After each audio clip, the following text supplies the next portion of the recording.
Okay. Is it weird to not want to have people over at my place? I always invite over to theirs, but then they guilt trip that they haven't been invited to mine. I'd rather not be home. I'd rather not be home when being social. Is it weird? Well, I'm not someone to say something's weird or not weird. It's more about you. It's more about you might if you're thinking it's weird because a lot of people have pointed it out to you and you've observed among your friends or anecdotally speaking that other people seem to go over each other's living spaces, and that seems to be a natural progression of something, but it's something that you have a particular relationship with.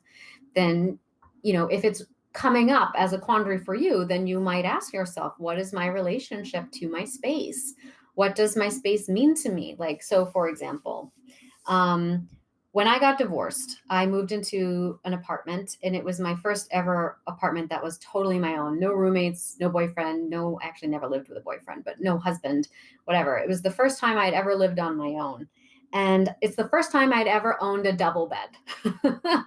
That, like, when I was in college and even right out of college, I lived in these teeny tiny Manhattan apartments. I was always living in a twin bed, never had a double sized bed my entire life up until I turned 30. And, with my husband, I slept in a bed like that, but it was his bed and it had always been his bed. So going out and buying a double sized bed that was my own for the first time in my life was like at 30 was it was such a big deal to me. It was such a big deal to me. And setting it up in my room and buying the bedding and arranging everything around it was almost a sacred process for me because it was this process of claiming myself. And I also remember in the process of getting divorced, I didn't have enough money to move out. But I saw a chair that I really wanted, and I knew I would want that chair in the living room wherever I ended up. So I bought the chair. And my ex-husband just scowled every time he saw it because it just sat in a box in the living room until it was ready for me to go. And so the first time I had someone over after getting divorced and getting my own place and buying this bed and decorating my new home, it was so important to me.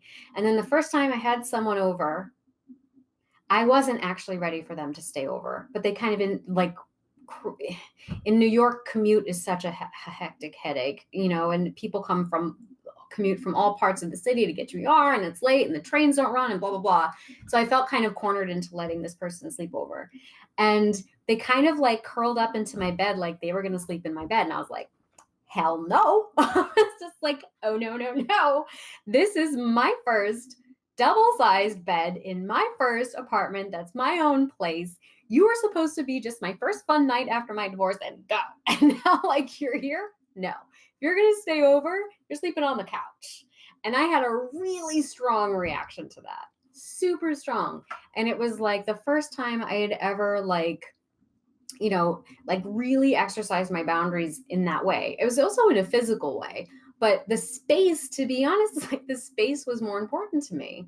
And I was like, this is my bed and I'm not sharing it with anyone. So I think that, the point of this story is that we have our own relationship to things, and space can become an extension of that. So I don't feel as strongly about that anymore because I was able to claim that part of myself. But at that time, my space was an extension of this internal process that I was going through, and this like claiming of myself and protecting myself and my boundaries. So, I would invite you to be, having a more, let's say, intentional dialogue with yourself around it. So I feel like my home is my sanctuary, and I've noticed that since I've ended a bad relationship that was very domesticated, I've been really taking care of myself emotionally, and I guess it scares me. Yeah, so I can relate to that, and it sounds like you can relate to that story. So thank you.